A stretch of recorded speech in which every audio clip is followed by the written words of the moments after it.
सबसे पहले तो जरा ऑफ द फील्ड तनाजे की बात करते हैं कि मोहसिन नकवी साहब से ट्रॉफी वसूल नहीं की भारतीय जो टीम है उन्होंने, हालांकि वो जीत गए भाई, लेकिन उसके बावजूद उन्होंने वो ट्रॉफी वसूल नहीं की। उनके इस एक्शन से जो क्रिकेट है वो कितनी स्कैंडलाइज हुई है, कितनी कंट्रोवर्शियल हो गई है, कितनी पोलिटिसाइज हो गई है।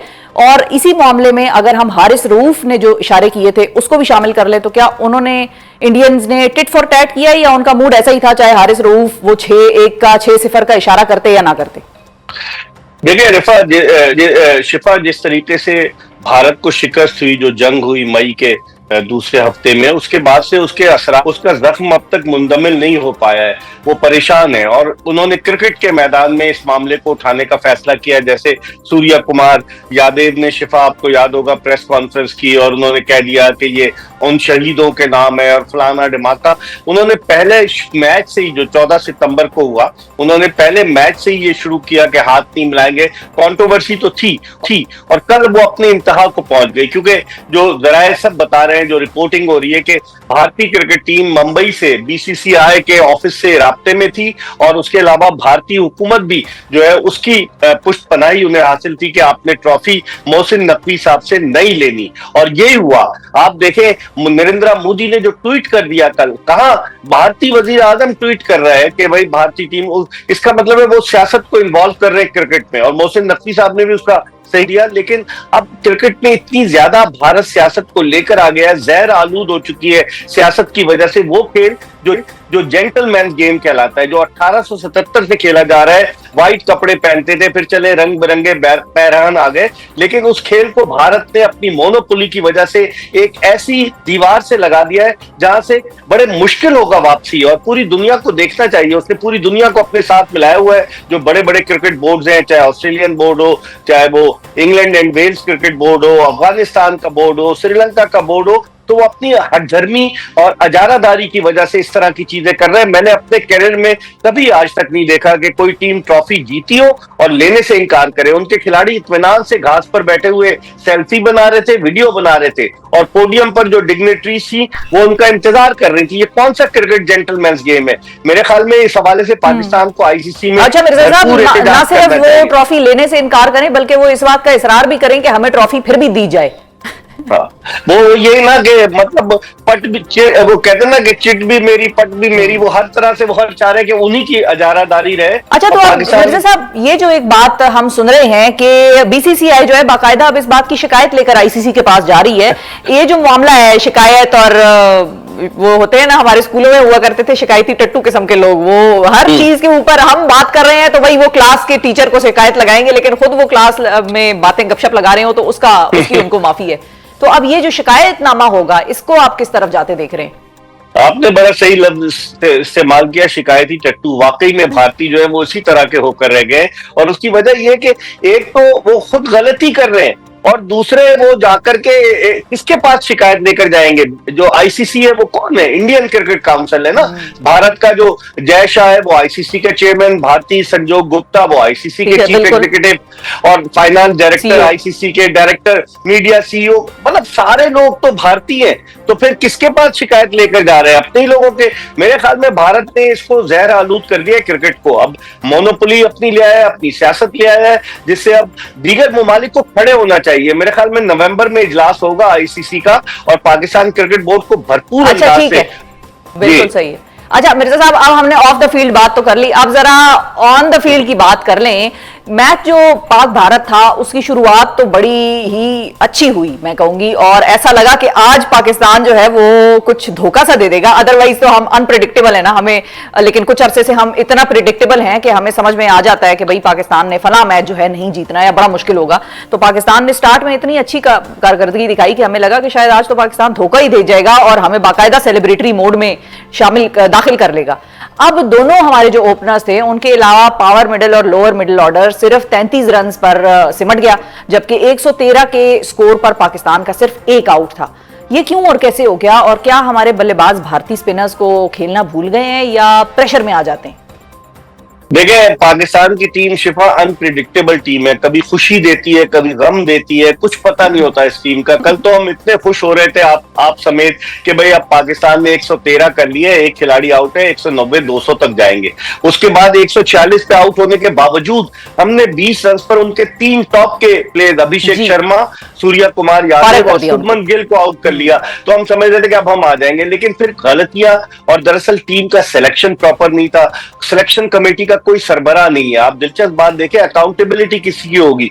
जो कोई सरबराह होगा वो जिम्मेदारी कबूल करेगा। कोई सिलेक्शन कमेटी का सरबराह नहीं है। आकिब जावेद गैर एलानिया चीफ सिलेक्टर है और सिलेक्शन कमेटी में अजहर अली, असद शफीक और अलीम डार शामिल है। तो पाकिस्तान का टीम का सिलेक्शन प्रॉपर नहीं था। और फिर सबसे बढ़कर हमारा कप्तान, जिसकी 11 रुकनी टीम में जगह नहीं बनती और वो कप्तानी कर रहा है, वो भी इतना खौफजदा है कि वो बॉलिंग ही नहीं करने आया। जब भारत के 2 left handed batsman Tilak Varma और शिवम दुबे बैटिंग कर रहे थे तो ऑफ स्पिनर की जरूरत होती है। फिर सबसे बढ़कर उसने मोहम्मद नवाज से सिर्फ 1 ओवर कराया। आप अंदाजा लगाएं, ये वही मोहम्मद नवाज है जिसने आपको 3 मुल्की क्रिकेट सीरीज जितवाई थी जब अफगानिस्तान को हमने फाइनल में हराया था। इस पूरे टूर्नामेंट में सलमान अली आगा ने मोहम्मद नवाज से सिर्फ 12 ओवर्स कराए, कल 1 ओवर कराया। और आप अंदाजा लगाएं, जो आपका मेन बॉलर है, आपका हेड कोच कहता है कि हमारा ये दुनिया का बेहतरीन बॉलर है, आप उससे बॉलिंग नहीं करा रहे, तो इससे उनका वैसे मिर्जा साहब आर्ग्यूमेंट ये है कि दोनों लेफ्टीज जो हैं वो बैटिंग कर रहे थे और वो खुद नवाज भी लेफ्टी हैं, तो इसलिए वो खुद क्यों नहीं करने बॉलिंग के लिए आए? ऑफ स्पिनर जो है वो लेफ्ट हैंडेड बैट्समैनों के लिए तो मुश्किलात पैदा करता है। चले लेफ्टी आउट हो गए थे बीच में, पहले कहीं नहीं इस्तेमाल किया। हुसैन तलत जो मैन ऑफ द मैच हुआ बांग्लादेश के खिलाफ, उससे आपने बॉलिंग नहीं कराई। आपने फहीम अशरफ से 3 ओवर्स ऑन अ ट्रॉट करा दिया, हालांकि 2 ओवर्स कराते। बहुत सारी गलतियां की है कप्तान ने आपके, और ये कप्तान इस टीम में डिजर्व नहीं करते। 11 रुकनी टीम में उनकी वजह से पूरा बैटिंग ऑर्डर डिस्टर्ब हो गया है, उनकी वजह से टीम का कॉम्बिनेशन इतना अच्छा नहीं रहा। कौन लेकर आया इसको कप्तान? लास्ट ईयर नवंबर में सलमान अली आगा ने अपना T20 डेब्यू किया और पाकिस्तान के कप्तान बन गए। म्यूजिकल चेयर का गेम जारी है शिफा पाकिस्तानी टीम में कप्तान का। कभी शाहीन आफरीदी, उसके बाद बन जाते हैं बाबर आजम, उसके बाद बन जाते हैं मोहम्मद रिजवान, उसके बाद बन जाते हैं सलमान अली आगा। तो ये म्यूजिकल चेयर का गेम तब खत्म होगा और फिर 4 महीने बाद T20 वर्ल्ड कप होने वाला है फरवरी में भारत। अच्छा, वैसे इसी वाले से मैं आपसे सवाल पूछ लेती हूँ मिर्जा साहब के सलमान आगा ने रन्स बनाए हैं टोटल 60, तो ये अब आपको 72 रन, 72 हाँ। तो अब ये जो 72 रन वाला कप्तान है, ये आपको आगे कंटिन्यू करता नजर आ रहा है? आपको लगता है कि बस घर ही जाएंगे?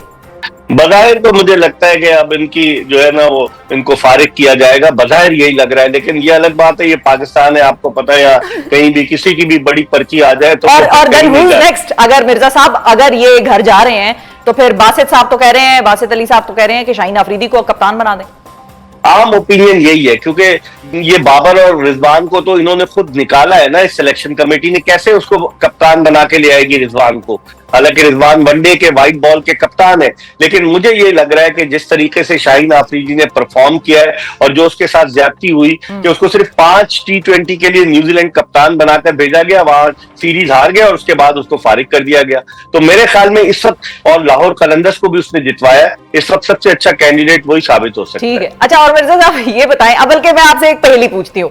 वही पहेली ये है कि उस बल्लेबाज का हमने क्या करना है जो इस टूर्नामेंट में 4 दफा मिर्जा साहब 0 पर वो आउट हुए। अब ये नाम बताएं कि वो कौन से हैं। उसने 37 रन स्कोर किए टोटल, साइम अयूब ने, और वो 4 मरतबा इस टूर्नामेंट में 0 पर आउट हुए। और हम तो ये समझे, जिस तरह उन्होंने बैटिंग की थी ना ऑस्ट्रेलिया में, साउथ अफ्रीका में, हम समझे कि पाकिस्तान को एक और लेफ्ट हैंडेड सईद अनवर मिल गया। लेकिन वो बैटिंग छोड़कर, कहते कौवा चला हंस की चाल अपनी भूल गया, वो बैटिंग छोड़कर बॉलर बन गए। और अब हम लोग कह रहे हैं कि पाकिस्तान को सईद अनवर तो नहीं मिला, अलबत्ता सईद अजमल जरूर मिल गया। अब इनका क्या करना है? वैसे इनको अभी रखना है, क्योंकि ये बॉलिंग करके टीम में जगह अपनी बनाने की कोशिश करें, लेकिन इनका जो मेन काम है, इनका जो मेन ऑब्जेक्टिव है, वो पाकिस्तान के लिए रन स्कोर करना है। अब उसको 1 डाउन पोजीशन पर ले आए हैं। पहले फखर 1 डाउन पे आ रहे थे, साइम अयूब नीचे आ गए। कॉन्फिडेंस इनको दें, टैलेंटेड प्लेयर है, आगे जा सकता है, ये कर सकता है पाकिस्तान के लिए। अच्छा, और ये बताइए कि माइक हैसन साहब का हमने क्या करना है, जो ये फॉर्मूला लेकर आए थे कि बहुत सारे, ढेर सारे ऑलराउंडर्स होने चाहिए जो थोड़ी थोड़ी बैटिंग करें, थोड़ी थोड़ी बॉलिंग करें, कोई स्पेशलाइज्ड जिस किसी की फील्ड ना भी हो तो भी चलेगा, और हमें एक हरफन मौला किस्म के लोग चाहिए बहुत सारे, वो भी ढेर सारे। कल जब कैमरा उनकी तरफ जा रहा था, आपने देखा वो जी। ब्लड प्रेशर के मरीज नजर आ रहे थे, और उनके बरक्स अगर कैमरा गौतम गंभीर पे जा रहा था, वो सुकून के साथ बैठा हुआ था। तो मुझे तो डर लग रहा था कि कहीं ये छलांग ना लगा दे, इतनी टेंशन में थे हमारे कोच, और हाइट पर है वो ड्रेसिंग रूम। लेकिन उनके जो तजर्बात है कि जी इंटेंट हमारी ऐसी होनी चाहिए, मॉडर्न डे क्रिकेट खेलेंगे, ऑलराउंडर्स होंगे, जारहाना अंदाज होगा, वो सारे का सारा धरा रह गया। अब उनकी अकाउंटेबिलिटी कौन करेगा? क्या उनके भी डॉलर्स कम होंगे? हजारों डॉलर्स ले रहे हैं, क्या उनके ठीक कुछ है। कम होंगे? अच्छा मिर्जा साहब, एक आर्ग्यूमेंट है और उसमें जान भी है किसी हद तक, कि हमने तो भाई देखें फाइनल खेला, भारत के खिलाफ खेला, शुरू में भारत को हमने बड़ा टफ टाइम भी दिया, बड़ा एक डिजर्विंग किस्म का हमने एक फाइट की, और उसके बाद हम बेसिकली लड़ के हारे। तो ये जो आर्ग्यूमेंट है, ये माइक हैसन को, सलमान अली आगा को बचा नहीं जाएगा? नहीं, देखिए किन टीमों से आप जीते ना, आपने बड़ी मुश्किल से जीते। आप श्रीलंका के खिलाफ 80 पे 5 आउट हो गए थे। आप बड़ी मुश्किल से जीते बांग्लादेश के खिलाफ, जिससे आप 11 रन से फतह आपने हासिल की। तो आपने कौन सी कोई गैर मामूली कारकर्दगी दिखा दी? ये टीमें तो पाकिस्तान से रैंकिंग में नीचे हैं। अगर आप किसी टफ टीम को हराते तो फिर बात थी ना। तो ये आर्गुमेंट इतना सही नहीं है, और हमें तो लाले पड़ सकते हैं आइंदा के लिए, क्योंकि हमारी टीम जो है 7वें 8वें नंबर पर आ गई T20 की आलमी रैंकिंग में।